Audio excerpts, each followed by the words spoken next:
In Las Vegas last night to hear from the Democratic nominee and her running mate. And that's just the number of people who were actually able to get into the rally. About 4,000 other people were turned away after local law enforcement closed off the venue early because people were getting sick while waiting in line outside in the 109-degree heat. Nevada was the fifth and final stop of Harris and Walz's first set of campaign rallies together. Since Harris announced that she's chosen Walz to be her running mate just 5 days ago, a total of more than 60,000 supporters have attended their rallies across 5 of the 6 most important swing states this election cycle. The pair have parted ways for the time being. Walz is back home in Minnesota. Harris will join Nancy Pelosi in San Francisco today for a major fundraiser that's poised to add another $12 million to her campaign coffers. The launch of the Harris-Walz ticket has been a tremendous success that's lifted many Democrats' spirits ahead of their national convention, which is in Chicago next week. Harris's large and enthusiastic rallies have really irked one person in particular, Donald Trump, who's desperate to stop her rapid rise in the presidential race. For the better part of the last month, he's been trying and failing to employ an effective strategy to blunt her momentum. If you've paid any attention to his social media posts or public remarks lately, you can see him testing out different tactics and attack lines and nicknames for Harris. Recently, Trump and his allies have latched onto a new approach, depicting Harris and Walz as too extreme to lead the country. They've called them, quote, dangerously liberal. Trump has even referred to the pair as Comrade Harris and Comrade Walz, insinuating that they have communist ties. On Truth Social yesterday, he wrote in all caps that Harris is, quote, a radical left lunatic. These attacks have ramped up over the past week after Walz joined the Democratic ticket. It's less of a direct criticism of Harris's record and more of an effort to tie her to the progressive policies that Walz has championed and recently signed into law in Minnesota. After Democrats captured control of the governorship and both chambers of the state legislature after the 2022 elections, lawmakers in Minnesota proceeded to enact an ambitious set of bills that sought to help families and workers and slow the effects of climate change. Some of the policies, the Democrats passed as part of that set of bills include providing free meals to students, free college at some of the state's public universities for students who come from families with an income of under $80,000, paid sick leave, paid family leave, and paid medical leave, a child tax credit, one of the largest in the country, a set of policies to shift the state away from fossil fuels, and he also took action to help Minnesota establish a public option in the future to allow all residents to buy into the state's health insurance program. Minnesota has also enacted some of the strongest protections for reproductive rights anywhere in the country. It's established automatic voter registration. It's subsidized the cost of electric vehicles. None of these things are radical. Many developed nations have already enacted many of these same policies because they are sensible.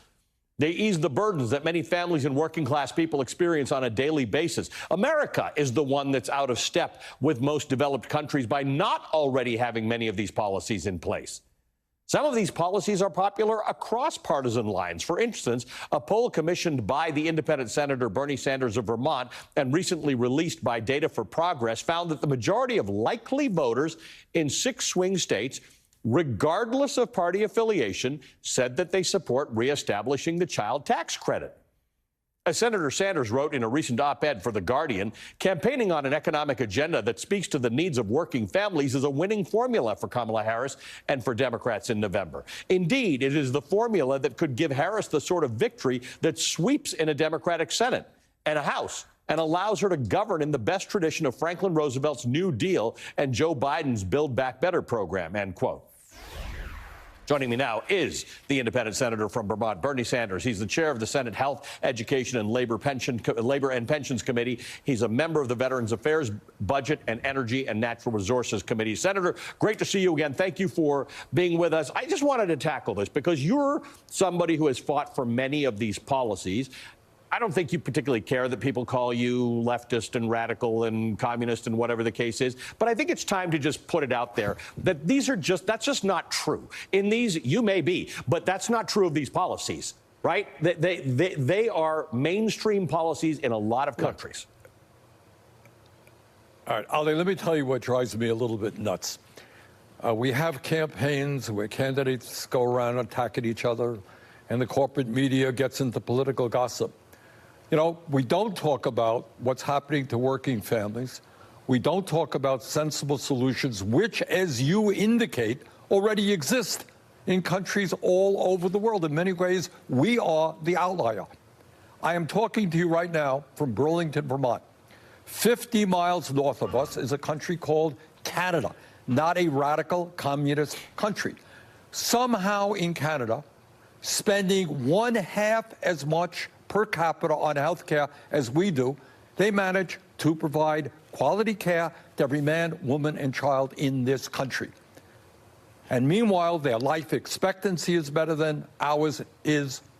Their health care outcomes are better than ours is. So the question of providing health care to all people, not a radical idea, something that most Americans support. We did a poll, as you indicate. And we know that in America today, you got a whole lot of senior citizens who are struggling. In fact, half the seniors in America are trying to get by on $30,000 or less. Overwhelming 70% plus support for expanding Medicare to cover dental, hearing, and vision, including a strong majority of Republicans. Expanding Social Security benefits by $2,400 by lifting the cap, which now exists, so that the wealthy pay more into the Social Security Trust Fund, supported by 70% of the American people. Demanding the wealthy stop paying and large corporations stop paying their fair share of taxes, supported by over 70% of the American people. Raising the minimum wage to a living wage, widely supported. So on all of these issues that Trump calls far left or communist, well, I don't know, maybe we're a far left country, I don't know.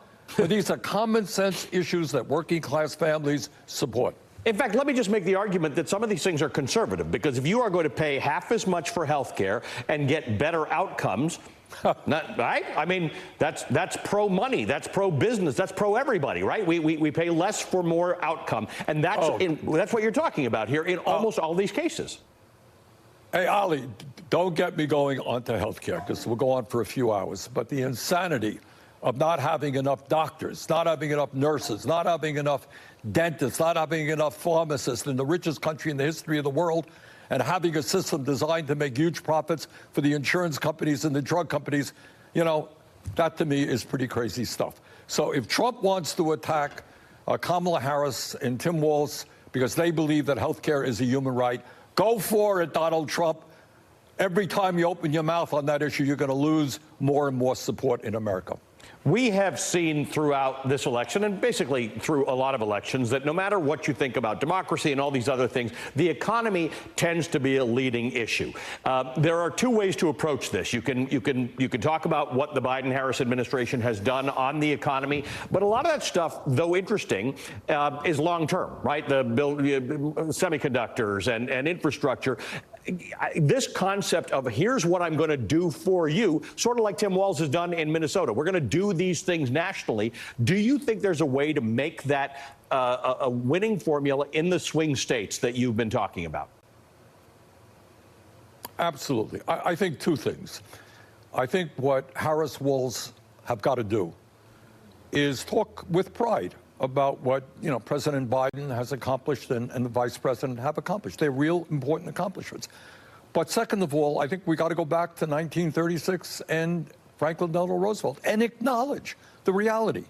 Be honest about it, that in America today we have more income and wealth inequality than we have ever had in the history of this country. You got 3 people on top owning more wealth than the bottom half of American society. Acknowledge the fact that we are the only major country not to have health care for all. Acknowledge the reality that we have a tax system skewed to benefit the very, very rich. Acknowledge the reality that we have in Washington, I'm almost ashamed to admit this, a $7.25 an hour federal minimum wage when we need a living wage. Acknowledge those realities and say, hey, when we get into office, and give us a Democratic Senate, give us a Democratic House, we are going to take on powerful corporate interests and pass legislation which benefits working families. I just pulled out my calculator here, $7.25. Let's assume you're lucky enough to just work 40 hours a week. That's $290 a week. Let's multiply that for 52 weeks. $15,080 is what $7.25 as a minimum wage gets you. I invite anybody to try and live off of that. Right, and let me just say this. I know the Republican Party is trying to change their views. They're now the party of the working class. That is total nonsense. I brought up a minimum wage. It was too low. I had to do it. $15 an hour. I would go higher than that. You know how many Republicans we got to support that? Zero. You know how many Republicans on my committee we got to support the PRO Act, which would make it easier for workers to join unions? Zero. So these guys will stand, as they always have, with the billionaire class. Stand by for a second. We're going to take a quick break. We'll come back on the other side. Senator Bernie Sanders of Vermont.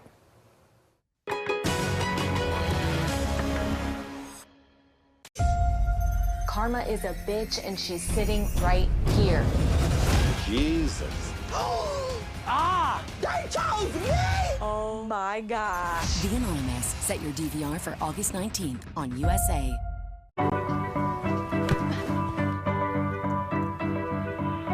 Samantha, how's the season going so far? Really good. Nice. Get back to center. I didn't know you got caught like this. I told myself I was okay with my moderate to severe rheumatoid arthritis symptoms. With my psoriatic arthritis symptoms. But just okay isn't okay. And I was done settling. If you still have symptoms after a TNF blocker like Humira or Enbrel, Rinvoq is different and may help. Rinvoq is a once-daily pill that can rapidly relieve joint pain, stiffness, and swelling in RA and PSA, relieve fatigue, and stop further joint damage. And in PSA, can leave skin clear or almost clear. Rinvoq can lower your ability to fight infections, including TB, serious infections and blood clots, some fatal, cancers including lymphoma and skin, heart attack, stroke, and GI tears occurred. People 50 and older with a heart disease risk factor have an increased risk of death. Serious allergic reactions can occur. Tell your doctor if you are or may become pregnant. Done settling? Ask your rheumatologist for Rinvoq. And take back what's yours. AbbVie could help you save. My moderate to severe plaque psoriasis held me back. Now with Skyrizi, I'm all in with clearer skin. Things are getting clearer.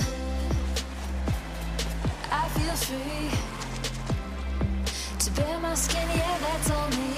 Nothing is everything. Whoa. With Skyrizi, 3 out of 4 people achieved 90% clearer skin at 4 months. And most people were clearer even at 5 years. Skyrizi is just 4 doses a year after 2 starter doses. Serious allergic reactions and an increased risk of infections or a lower ability to fight them may occur. Tell your doctor if you have an infection or symptoms, had a vaccine, or plan to.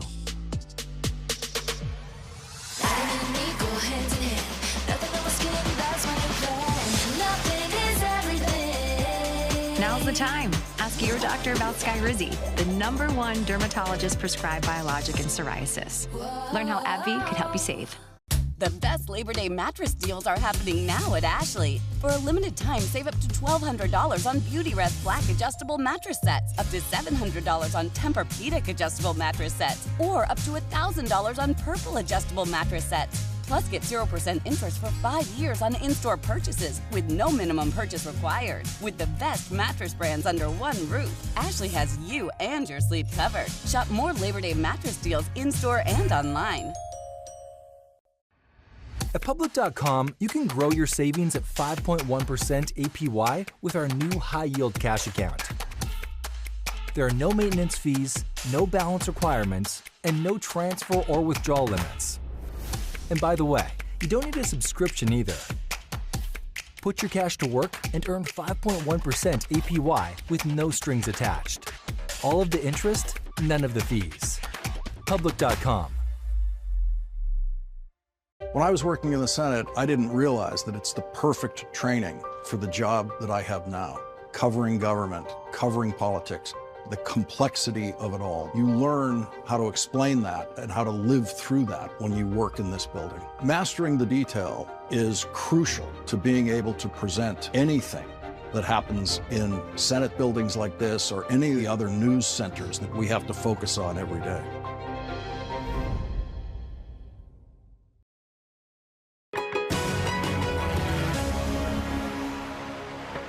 I'm back with Independent Senator Bernie Sanders of Vermont. I want to just latch on to something you talked about a few minutes ago, and that is that we have remarkable inequality. You can use a million measures to prove this. One of them that people like is the fact that the average CEO makes, I think the latest number is 190 times what the average worker makes. 350 times. Okay, so this is 350. All right, so here's the problem. How do you cause people who are buying into this idea that the economy is poor, and hence they would like to vote for Donald Trump, with the reality that the economy is actually pretty good. In fact, it's very good. It's just woefully unequal. Part of that is wages, but part of that is all of these things like health care, like family leave, like child tax credits. There are ways to fix an unequal economy that would give us all more of the spoils of it. Ali, absolutely. Just one example. I worked hard. I'm the former chairman of the Budget Committee. Worked with the president, the vice president in the early days of the administration on the American Rescue Plan. And that was in the midst of the terrible COVID pandemic. The economy was collapsing. 3,000 people a day were dying. And in the midst of a $1.9 trillion bill, what we did is we provided a $300 a month refundable tax credit to working class families per child. That's what we did. Unfortunately, it was temporary. But what it did in a short period of time, unbelievably, one small provision in a larger bill reduced childhood poverty in America by over 40%. Yep. Over 40%. Now, and it's not going to happen tomorrow, Ali, because we have to be clear. We live in an economy and a political system in which the people on top have enormous power, enormous number of lobbyists, massive campaign contributions. To a large degree, they control the political system. It ain't going to be easy. But I want people to think, what would it mean in America if we did nothing more than the Canadians did? And we said, health care is a human right. You get sick, you end up in the hospital. Guess what? There is no bill. You're not going to go bankrupt. You're not going to deplete your financial resources. You can go to the doctor when your kid is sick, when your parents are sick. Don't worry about the bill. Do you know what that would mean to this country? People all over America would say, oh, my God, I can breathe easily. Health care is right. And the Canadians do it for one half as much as we spend. And the automakers want to put their plants in Canada. There are tech companies that put their offices in Vancouver for that reason, because it's not just good for the worker, it's good for everybody. Everybody wants to get more for less money. Look, the bottom line right now, in my view, I speak only for myself, is we have been moving in recent years toward an oligarchic form of society, where people on top are doing phenomenally well. 60% of working people are living paycheck to paycheck. And what we have got to do, and I would hope very much that a Harris-Walz poll does, is really be prepared to take on big money interests and say, you know what? We need an economy, we need a political system which works for all of us and not just the people on top. And among other things, Ali, what that means is you got to get rid of this disastrous Citizens United Supreme Court decisions, which says to billionaires, hey, you can put hundreds of millions of dollars into super PACs and buy elections. What does it say about American democracy when Elon Musk is now putting $45 million a month into a super PAC for Donald Trump? Is that really what American democracy is about? So, bottom line is, Biden and Harris have done some very good things in the last 3.5 years. But we have a lot more to do. Our goal is to rally the American people, give them hope, give them an agenda that speaks to their needs and not just the wealthy campaign. So you're working on this. You're talking to people. You're commissioning polls. You've said to me that you're going to do everything to get the Harrison-Walz ticket elected. How is that different from an endorsement? Like, aren't you just basically endorsing the Harris-Walz ticket? Of course. Not much different at all. I'm just waiting. I want to see the kind of economic. By the way, my understanding is that that the vice president will be coming out with an economic agenda next week. I look forward to seeing it. Look, I have been to Minnesota. I have been to New Hampshire. I've been to Maine. I've been to Wisconsin. I'm doing everything I can to make sure that Donald Trump is defeated, that Kamala Harris becomes our next president. But I just want to see, I really would love to see a strong economic agenda that makes it crystal clear that she's going to stand with working families and take on the big money interests. Senator, good to talk to you as always. Thank you for joining us, the independent Senator Bernie Sanders of Vermont. Have a good day, sir. Thank you. Still ahead, this Supreme Court session was one of the most impactful in recent memory, with huge rulings that have major political implications. And we're now starting to see the effects in real time. The effects not on society, on you and on your life.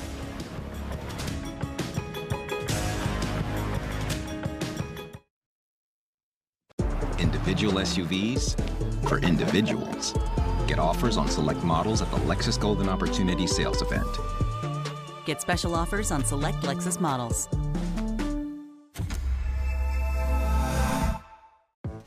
Dad, Target School List Assist finds my list. So I'm totally ready for class, which is great because we can both be forgetful. Weird, I remember tying them. $273. This is how much you spend every month on subscriptions. I only have like 2 or 3, right? That's what we all think. But in reality, there's so much more that we don't even know we're paying for. So how do I put more of this cash back in my pocket? Rocket Money is a financial app that tells you every subscription you're paying for, even that one you forgot about from 5 years ago. Huh, I can't believe I'm still paying for this. I'll call and cancel right now. Whoa, whoa. With Rocket Money, they even cancel it for you. Really? Yeah.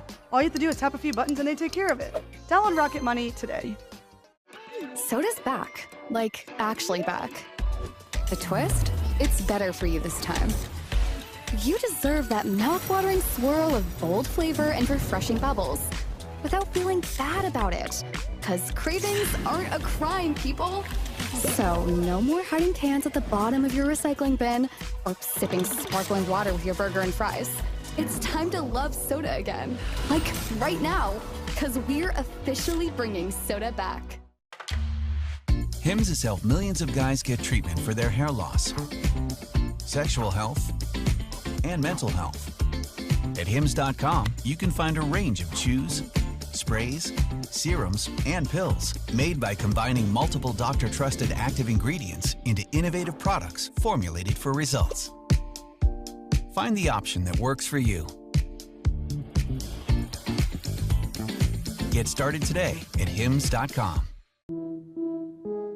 Are you comfortable? Absurdly comfortable. At Bombas, we're obsessed with comfort, quality, movement. Socks, tees, underwear.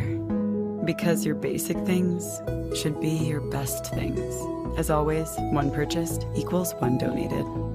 Visit bombas.com and get 20% off your first order.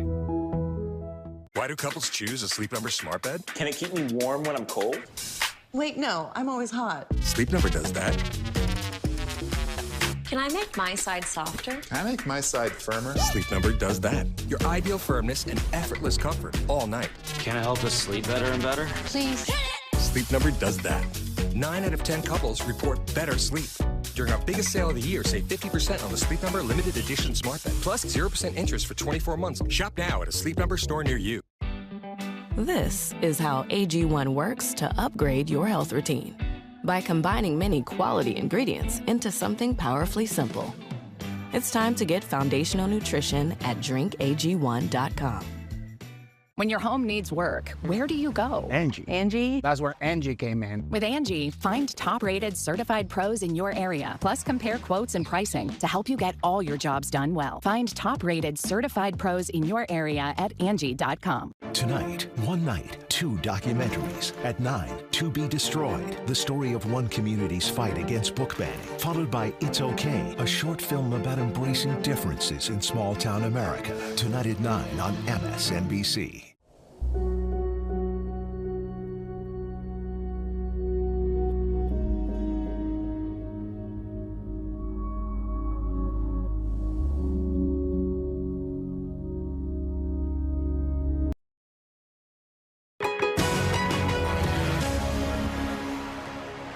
It took many Americans some time to grasp the authoritarian threat posed by Donald Trump and to take seriously the policy proposals outlined in Project 2025, which is the extremist blueprint for a second term. That's because we often tend to believe that autocracy couldn't happen here in America, a country that's known only democracy for almost 250 years, imperfect though that democracy has sometimes been. We take this government order and its protections for granted because they've been here, unthreatened. It's hard to imagine what an authoritarian society might look like in the United States. It's harder still to see the practical implications of such a shift at such an early stage.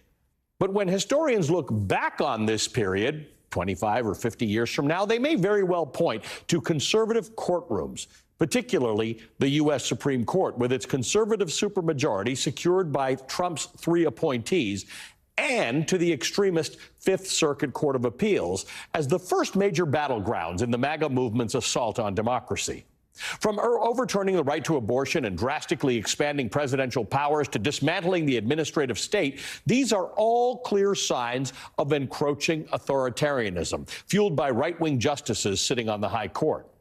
In late June, the Supreme Court overturned the Chevron doctrine, a 40-year-old legal principle that directed courts to defer to federal agencies staffed by experts known as the administrative state on matters where the law is vague or unclear, because that's how many laws work. They don't address everything that can come up. The court's decision effectively gutted the authority of these agencies to set the standards and policies that were needed to administer various laws that Congress has delegated to those agencies. The ruling severely undermines these agencies' ability to provide essential services and protections to Americans, such as ensuring clean air and water, regulating the safety of prescription medications, making public education accessible to all. The practical effects of this decision are already beginning to unfold less than 2 months after it was handed down.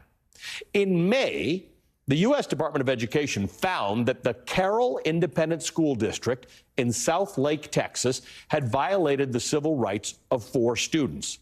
The finding came 3 years after the NAACP filed federal complaints on behalf of the students who had said that school officials failed to protect them from harassment.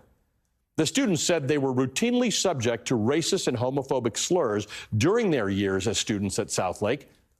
The Education Department's Civil Rights Enforcement arm gave the school district 90 days to come up with steps that it would take to address the problems identified in those students' complaints. Fast forward to this week.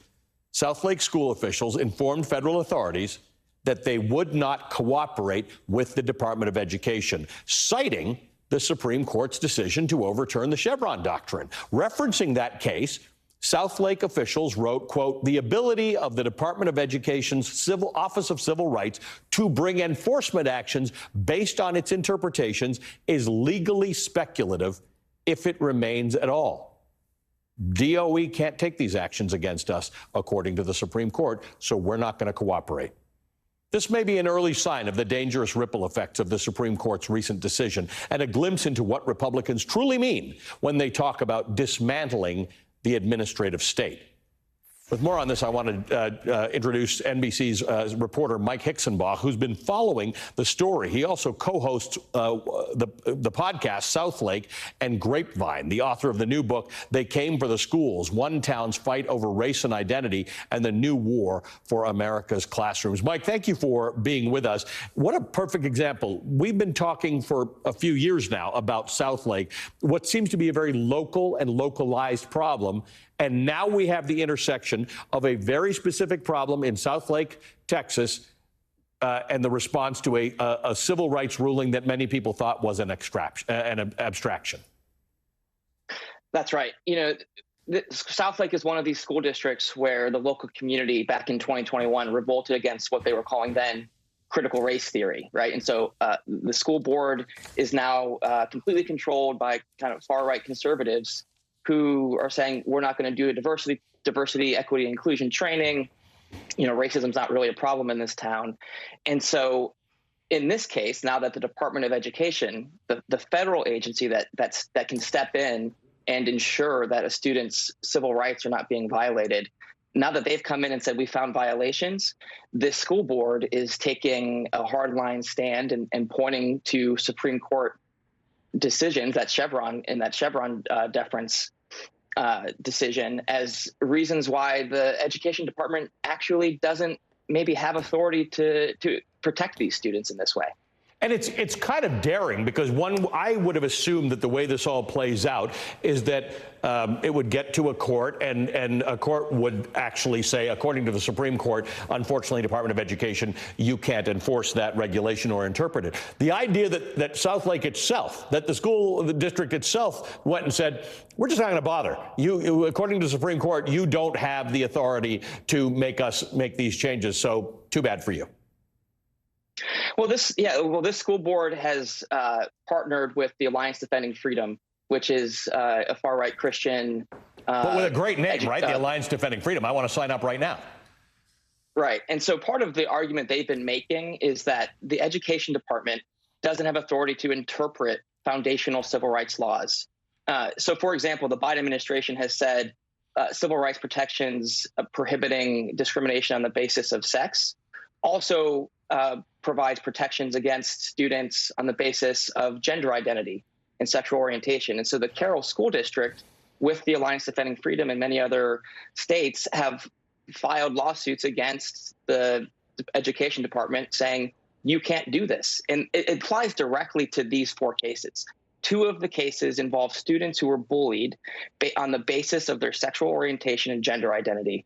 And the Carroll School District is saying, those protections don't actually exist in black and white in federal law, and the education department, because of what happened with the Chevron decision, don't have the authority to interpret the law to protect those students. And the point here, of course, is that laws are passed in a way that makes them unable to anticipate every eventuality, which is why the bureaucracy exists and experts staff it and things like the Department of Education exists, because things move fast and they are basically charged with the ability to interpret those things. And it could always be sued, by the way, before the Chevron doctrine was taken down. You could always sue and say that they're in over their skis. But now basically the court has said, you don't actually get first dibs at interpreting laws, which is tricky because not every law, our laws would be 10 times as long if you had to imagine what every eventuality would be. Yeah, and I would also add that the argument that the Carroll School District in Southlake is making in this case is in some ways a previews what the second Trump administration is promising. And whether you're looking at Project 2025 or looking at what Donald Trump has said himself, both have talked about abolishing the federal education department. Project 2025 more explicitly talks about ending the education department's ability to enforce civil rights laws through administrative means, which is what they're doing in this case. And again, Donald Trump has talked about just ending the education department and returning governance of schools entirely to the states. And when you drill down into the actual cases that we're talking about here, there's a case I want to highlight where a 16-year-old queer student named Mia was relentlessly bullied on social media by boys in her class over her gender identity. They said that she had a mental illness. They said they want to punch liberals like her. And the school district in Southlake, they investigated and they determined, well, this doesn't match our definition of bullying. The principal said it seemed like the boys were just debating politics. And so when she went to the federal government to say, I have a right to equal access to education, to not be bullied in my school setting, that's what they're investigating. That's what they're coming in at the federal level to say, no, this is a federal civil rights matter. And you are going to take action. The school district is saying, no, we handled it right. And in fact, you don't have authority to tell us what to do. Mike, thanks for your great reporting on this. By the way, for those of you who have your copy of Project 2025 at home, Chapter 11 is the chapter on the Department of Education. They write an awful lot about it in Project 2025. Mike, thanks very much, as always. Mike Hixenbaugh is NBC News senior investigative reporter and co-host of the podcasts Southlake and Grapevine. All right, coming up, our latest installment of Inside Project 2025 brings us to the chapter on the American family. You probably won't be surprised by the fact that the conservative playbook for a second term favors one very specific type of family, a man married to a woman with biological children. But the way the plan targets all other types of families is shocking.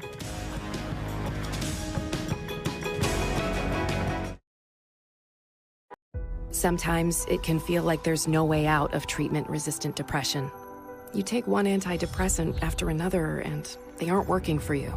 It's like you're going in circles. Turn to a different choice.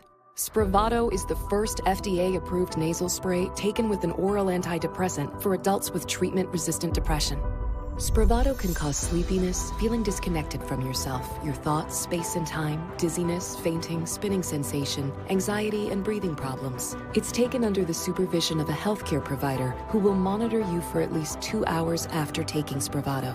Don't drive, operate machinery, or perform activities that require full alertness until the next day after a restful sleep. Spravato doesn't prevent suicide, reduce suicidal thoughts or actions, or replace hospitalization if needed. Call your doctor right away about unusual changes in behavior, worsening depression, or thoughts of suicide. Antidepressants may increase suicidal thoughts and actions in people 24 and younger. Spravato is not for use in children. There's a risk for abuse and misuse. Don't take if you have a blood vessel disease, an abnormal connection between your veins and arteries, a history of bleeding in the brain, are pregnant or may become pregnant. Spravato is not for use as a medicine to prevent or relieve pain. Spravato may cause serious side effects, such as increased blood pressure, problems thinking clearly, or bladder problems.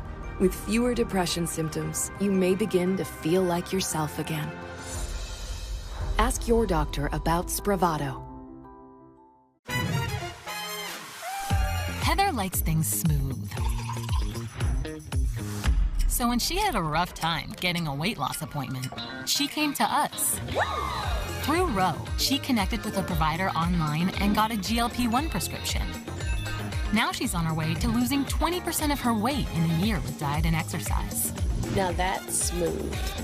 We got you, Heather. See if you qualify at ro.co/TV. You are bountiful. Your bones can support 2 times your weight. It's in your nature to stand strong. Your cells renew every 27 days. It's in your nature to glow. Your digestion can improve by laughing with friends. It's in your nature to thrive. Your body is brilliant. From your head to your heels, we're just here to supplement you. Nature's bounty. It's in your nature. MSNBC Live Democracy 2024, Saturday, September 7th in Brooklyn, New York. Join your favorite MSNBC hosts at our premier live audience event to break down all that's at stake in this historic election. Visit msnbc.com/democracy 2024 to buy your tickets today.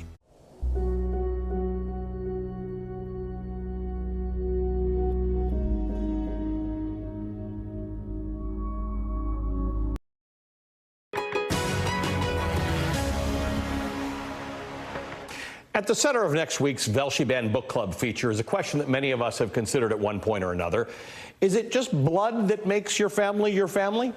Far from the Tree by Robin Benway explores this question through 3 teenage siblings who were adopted separately into different families or left in the foster care system. The National Book Award winner grapples with identity, legacy, and the painful realities of the adoption and foster care systems in this country, and of course, family dynamics. That's next week on the Velshi Band Book Club. Please email us at mystory@velshi.com with questions for the author Robin Benway and your thoughts on that central question of what really makes family, family. But first, we promise to continue to talk about Project 2025 and what's in it every single day on this show. And today's no exception. We've read the whole thing, and we're committed to making sure you know what it says. And for today's installment of Inside Project 2025, we begin with the threat/promise from the blueprint for a second Trump term. Quote, "The Dobbs decision is just the beginning," end quote. The end of abortion rights in America, forced birth, the criminalization of miscarriage management. That's only the beginning of the conservative plan for America. What comes next, including plans that explicitly target families, is chilling.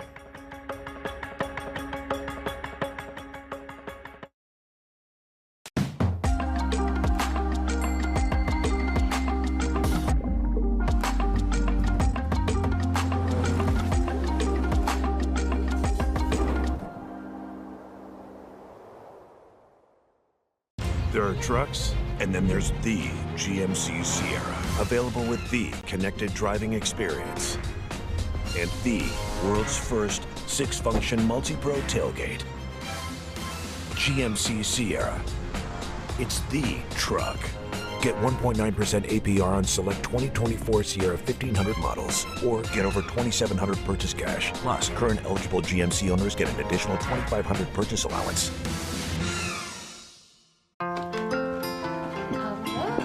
Wait a second. I thought we were having pot roast. Where'd you go? There you are. It's tofu. He likes it. It's not bad. I think he likes it. He likes it.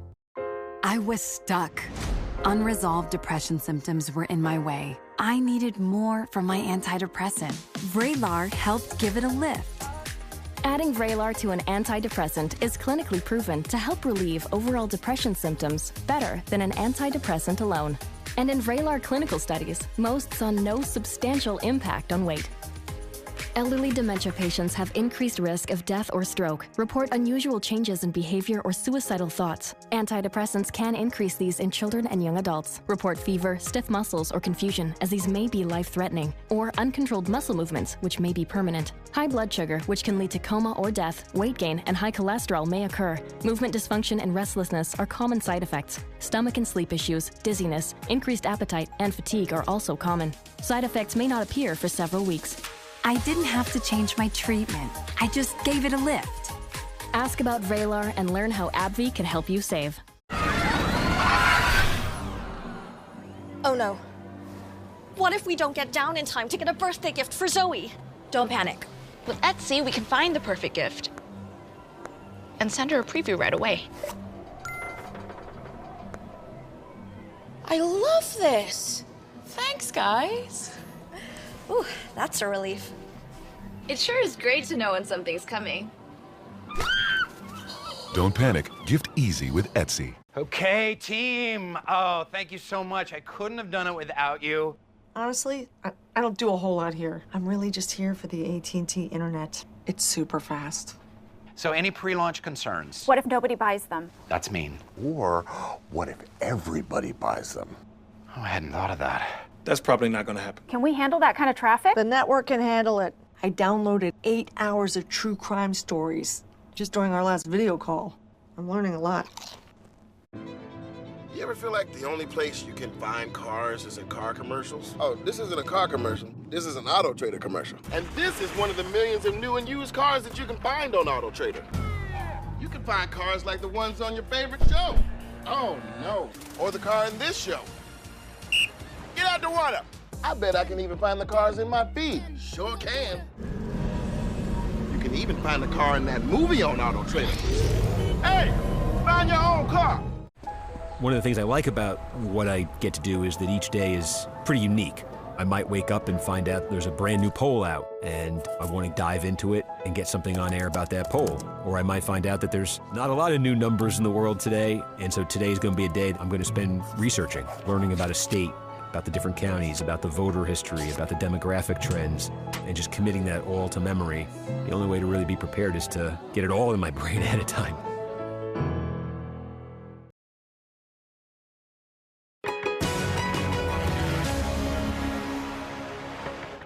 Project 2025, the authoritarian blueprint for dismantling federal agencies in the next Republican presidency, has a lot of thoughts on what your private relationships should look like and whom you should marry. In fact, a Christian nationalist vision of the family is a key centerpiece of the 922-page manual describing proposals for the American family as central to the next conservative president's agenda. Quote, every threat to family stability must be confronted. This resolve should color each of our policies. The Dobbs decision is just the beginning. We must replace woke nonsense with a healthy vision, starting with the American family. According to Project 2025, not all families are created equal. On page 451, it defines the right kind of family as being comprised of a married mother, father, and their children. This, it claims, is the, quote, foundation of a well-ordered nation and a healthy society.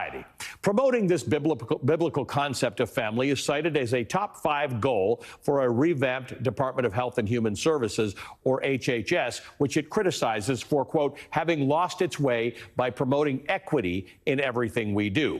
According to Project 2025, efforts at promoting diversity should be repealed and replaced with policies that support what it calls the formation of, quote, stable married nuclear families, end quote. In other words, the authors of Project 2025 believe that they, the government, should have the right to dictate what your family should look like, extending the arm of government into your home, into your bedroom, to enforce a Christian nationalist worldview. They consider this not just a policy preference, but a core function of governance itself. So much for limited government. It should be noted that traditional families, people who are married with children, no longer make up the majority of family compositions in the U.S., according to recent polling by the Pew Research Center. This shift in family structures is due in part to more same-sex couples adopting children or starting their own families, reflecting the diversity and evolving landscape of today's American society. That diversity, according to the authors of Project 2025, poses a danger to the, quote, very moral foundations of our society, end quote. The document lays out several proposals for undermining the rights of the majority of these families who do not fit Project 2025's definition of family. For instance, it wants the government to protect the right of businesses to discriminate against same-sex couples. It says the federal grants should be made to faith-based groups that refuse to recognize same-sex marriage, specifically groups that, quote, affirm that marriage is between not just any two adults, but between one man and one unrelated woman, end quote. And while acknowledging that this would violate the Respect of Marriage Act, which actually bans discrimination against same-sex couples, the document nonetheless calls for the government to, quote, protect faith-based grant recipients that maintain a biblically based, social science-reinforced definition of marriage and family. I'm not making this stuff up. This is actually in the 922-page document. Its policy proposals demonize children who are raised in non-traditional households. It states in Project 2025, social science reports that assess the outcomes for children raised in homes aside from a heterosexual intact marriage are clear. All other family forms involve higher levels of instability, financial stress, or poverty, or poorer behavioral, psychological, or educational outcomes. Federally funded family planning clinics would be required to actively promote, quote, the importance of marriage, which describes homes without a husband as being amongst the most dangerous places for a child to be. Amongst the most dangerous places for a child to be. Offensive and bigoted terminology is casually passed off throughout its pages, including urging the next Health and Human Services Secretary to put an end to, quote, woke transgender activism. One especially alarming proposal is to criminalize transgender identity as pornography. This proposal takes its cue from Russia's so-called gay propaganda bill passed in 2022, which bans all forms of what it refers to as LGBTQ propaganda and prohibits Russians from promoting same-sex relationships. Similarly, Project 2025 considers the propagation of transgender ideology to be pornography. It mirrors similar rhetoric used by extremist groups such as Moms for Liberty to broadly oppose drag queen reading hours and to keep LGBTQ plus books out of libraries. Just 5 pages into the Project 2025 forward, the document states, quote, the people who produce and distribute it should be imprisoned. Educators and public librarians who purvey it should be classed as registered sex offenders. Telecommunications and technology firms that facilitate its spread should be shuttered. So much for small government. It also classifies gender reassignment surgery as a form of child abuse.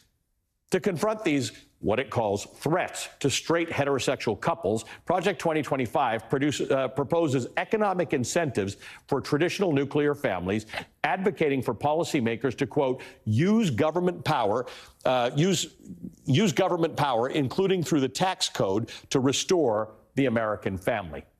By redirecting federal funding to support its biblical view, what it calls its biblical view of family, same-sex couples or other family structures would be denied equal benefits that are given to straight heterosexual couples. And the timeline for implementing all this is as soon as Trump takes office, which the document assumes is a given. Conservatives have just 2 years, it writes, and 1 shot to get this right. Time is running short. If we fail, the fight for the very idea of America may be lost. The next conservative president will enter office on January 20th, 2025 with a simple choice: greatness or failure. This very idea of America seems to exclude the vast majority of American families today, most of whom do not fit Project 2025's Christian nationalist mold.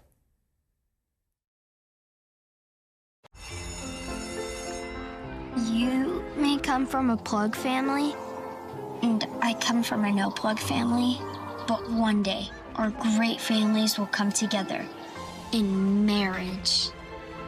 There's an electrified vehicle for everyone to fall in love with. Get offers on select models at the Lexus Golden Opportunity sales event. Get special offers on select Lexus models. Oh, look at that jet stream. Weather. Oh, boy. Yep, they're calling it an atmospheric river. It is coming down. Oh, flood warning, Louisiana. Are they obsessed? Oh, yeah. The stuff they do on the green screen, unbelievable. They said 10% chance of rain. Seems more like 40% to me. Nope. It has nothing to do with the dew point. Progressive can't save you from becoming your parents, but we can save you money when you bundle home and auto with us. What are those, cumulus clouds? Your shipping manager left to find themselves, leaving you lost. You need to hire. I need Indeed. Indeed you do. Indeed Instant Match instantly delivers quality candidates matching your job description. I have moderate to severe Crohn's disease. Now there's Skyrizi. Things are looking up. I've got symptom relief. Control of my Crohn's means everything to me. Control is everything to me. Feel significant symptom relief at 4 weeks with Skyrizi, including less abdominal pain and fewer bowel movements. Skyrizi is the first IL-23 inhibitor that can deliver remission and visibly improve damage of the intestinal lining. And Skyrizi is proven to help deliver long-lasting remission at 1 year. Serious allergic reactions and an increased risk of infections or a lower ability to fight them may occur. Tell your doctor if you have an infection or symptoms, had a vaccine, or plan to. Liver problems may occur in Crohn's disease. Now's the time to ask your gastroenterologist how you can take control of your Crohn's with Skyrizi. Control is everything to me. Learn how AbbVie could help you save. One of the things I like about what I get to do is that each day is pretty unique.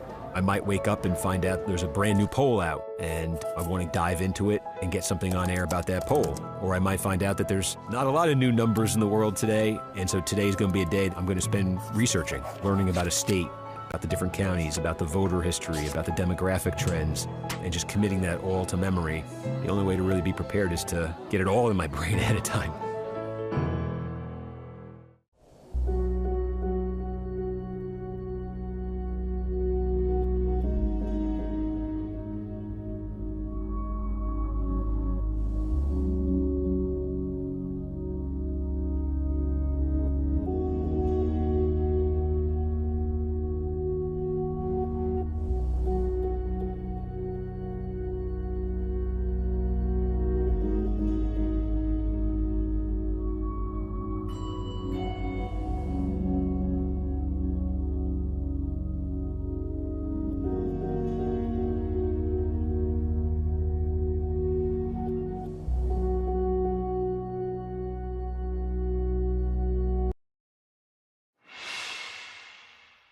Before the break, I told you about Project 2025's alarming plans for American families that don't conform to conservatives' biblical vision. For more on this, I'm joined by Melissa Murray. She's a professor of law at NYU, an MSNBC legal analyst, the co-host of the Strict Scrutiny podcast, and a leading expert in family law, which is not something we often talk about on this show, Melissa. We talk to you about a lot of things generally, but you know about this.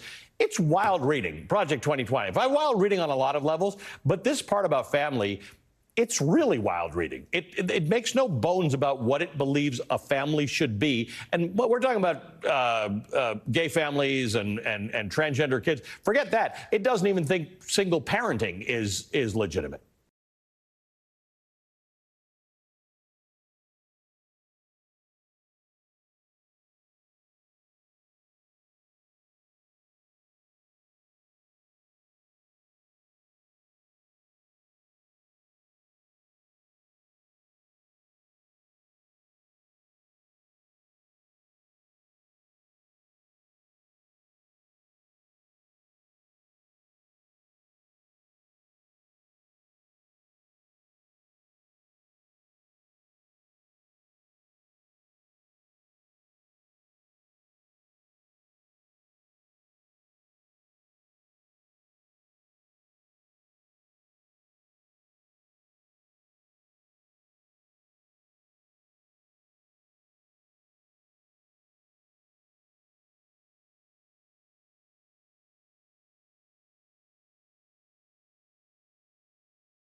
There are people who would reasonably think this is nonsense because my gay marriage is protected under law. Certain things are protected under law. Tell me how that works. How does Project 2025 deal with the fact that it is actually proposing things that are against the law?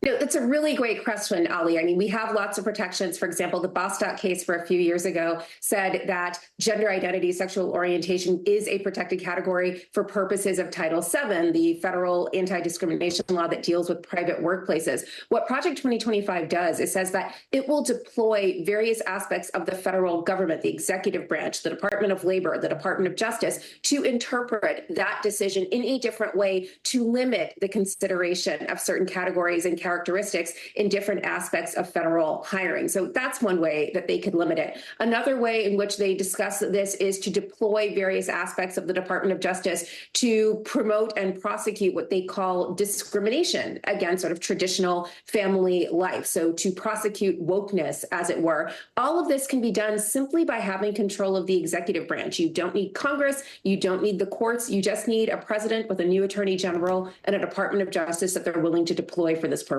Is that connected to the aims of diminishing the administrative state and the Chevron doctrine? Is the idea that you have more power controlled by the president and the executive branch so that you can do these things more easily?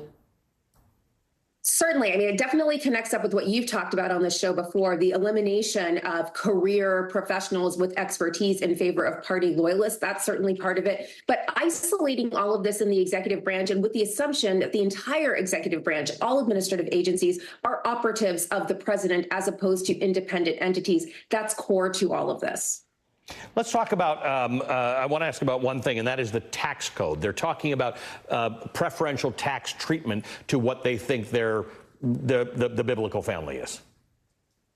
You had a great guest on yesterday, Dorothy Brown, my colleague at Georgetown, who was fantastic, and she's written the book about this. There's already so much in the tax code that favors the traditional family. Project 2025 proposes to blow this up exponentially, to make it much harder. I mean, we have very limited protections in terms of a social safety net for American families in the first instance. Some of the things we have are tax incentives for families. But what Project 2025 proposes to do is to make these available only to certain kinds of families and to eliminate all other kinds of subsidies, very limited subsidies that we have for American families more generally. That means that most of the work of family care is going to fall to the family itself, and more particularly, usually, to women in heterosexual families. And again, they're not even thinking about same-sex families or non-traditional families. Yeah. Those don't exist for these purposes. Melissa, great to see you as always. Thank you for joining us this morning. Melissa Murray is a professor of law at NYU, MSNBC legal analyst, and the co-host of the Strict Scrutiny podcast. All right, coming up on another hour of Velshi, we'll take stock of the first week of the full Democratic tickets launch and why Donald Trump still can't seem to line the line of attack or even an effective insulting nickname for Kamala Harris or Tim Walz. Plus, I'll sit down with not one but two Pulitzer Prize winners, Caitlin Dickerson and Lindsay Addario, to talk about their excellent work on one of the most crucial and misunderstood wedge issues of the campaign. Another hour of Velshi begins right now.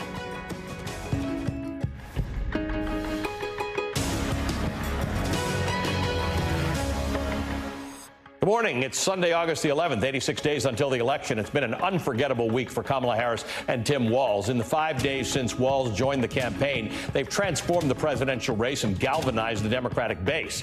According to the campaign, more than 12,000 people packed into an arena last night in Las Vegas to hear from the Democratic nominee and her running mate. And that's just the number of people who were actually able to get into the rally. About 4,000 others were turned away after local law enforcement closed off the venue early because people were getting sick by waiting outside in the 109-degree heat. Nevada was the fifth and final stop of the Harris and Walz first set of campaign rallies together. Since Harris announced she had chosen Walz to be her running mate just 5 days ago, a total of more than 60,000